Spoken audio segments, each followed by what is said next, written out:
साथियों, महामुनि देवगण ने जनक के देवों को आकृष्ट किया।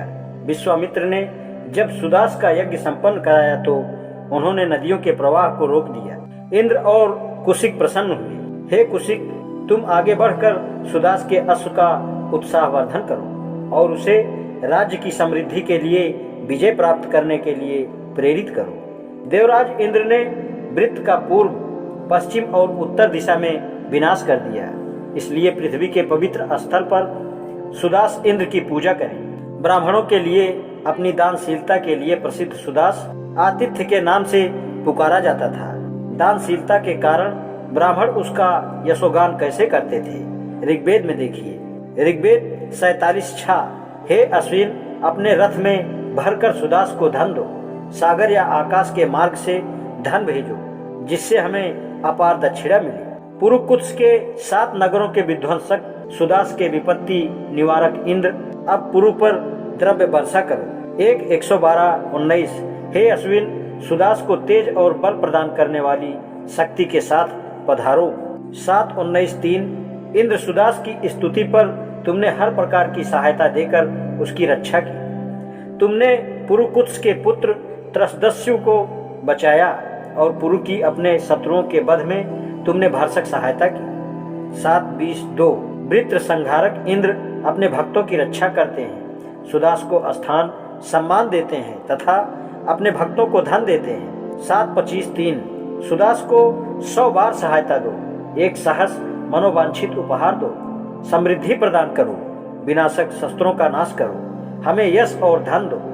7:32-10। इंद्र और मारुतों से रक्षित सुदास के रथ को रोकने की शक्ति किसी में नहीं है। वह पशुओं से भरे चरागाह में निर्द्वंद विचरण करता है। 7:53-3। हे आकाश और वसुंधरा, सुदास को अथाह धन का उपहार दे। 7:60-8।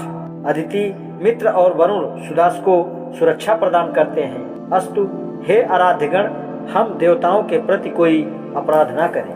हे आर्यमाण, हमें हमारे शत्रुओं से मुक्ति दिलाओ। हे बलशाली देवजन, सुदास को विस्तृत प्रसाद प्रदान करो। ये ऋग्वेद से संकलित और महाभारत के शांति पर्व में वर्णित पैजवन के जीवन वृत्त के अंश हैं। ऋग्वेद से हमें यह मालूम होता है कि उसका वास्तविक नाम सुदास था।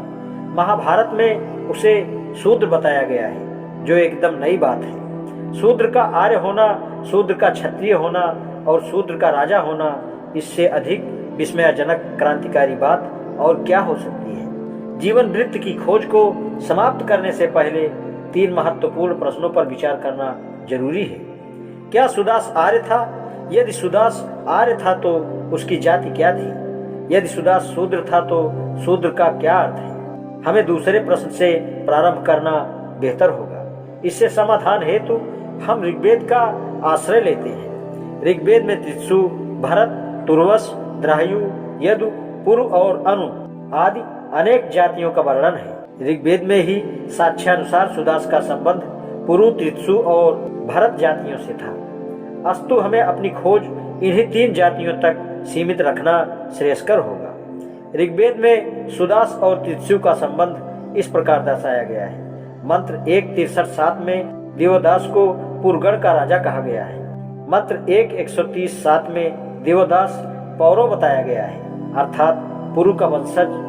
मंत्र 7:18-15 के अनुसार सुदास ने त्रिशुओं के ठिकानों पर धावा बोला।